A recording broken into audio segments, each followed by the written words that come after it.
To calculate the skewness, we'll use Pearson's coefficient of skewness.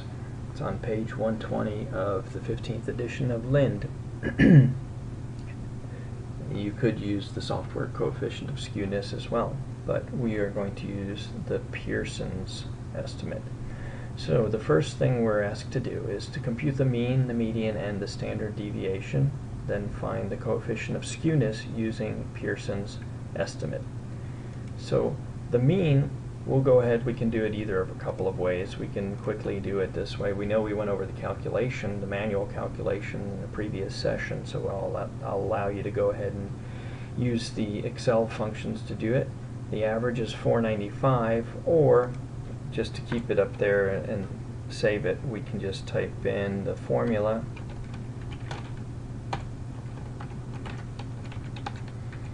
which happens to be average.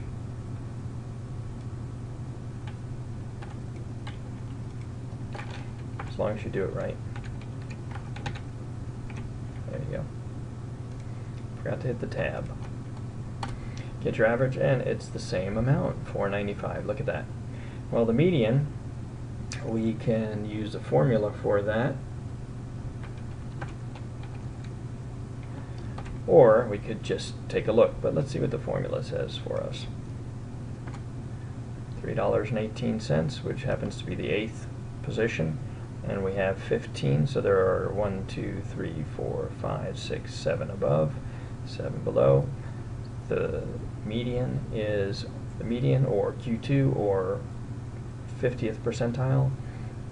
They all are the same thing, is $3.18. And the standard deviation, if you remember the formula, it's the square root of the variance. But we're not going to go ahead and calculate it manually here. We can use the built-in function, or standard deviation. And just to show you what it looks like here, it does calculate the standard deviation based on the sample. And this is a sample that we're looking at, so we want to use that. We would use a different function if we were going to use the population. That would be standard deviation P, or standDev P, but we're using just good old standDev. Calculate that by selecting all of the values, hit enter, and we get a standard deviation of $5, or excuse me, standard deviation of yes, it would be $5.22. And then the coefficient of skewness, we'll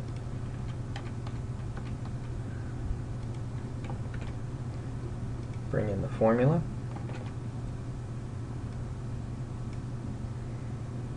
And make it a little bit smaller.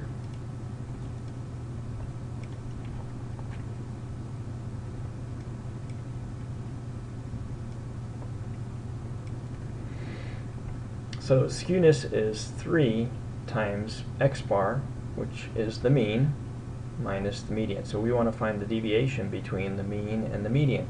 If you remember what I was telling you about remembering the sequence in a skewed distribution, remember a negatively skewed distribution from left to right will be mean, median, mode. Mean, median, mode. So what we're doing is we're going to find the difference between, or the space, or the deviation between the mean and the median. Think of the graphic depiction of the distribution. We're going to multiply it by 3 and then divide it by the standard deviation. So we can go ahead and put that formula in, and it equals 3 times x bar, which is the mean, minus the median,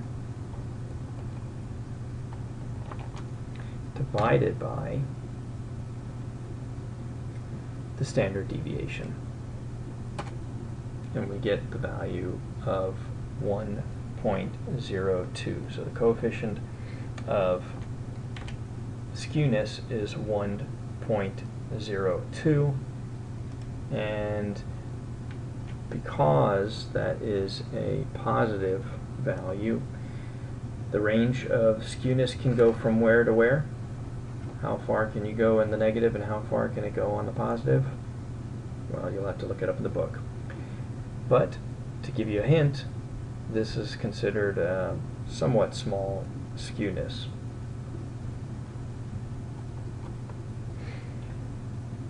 Now, what would it be if your skewness was 0?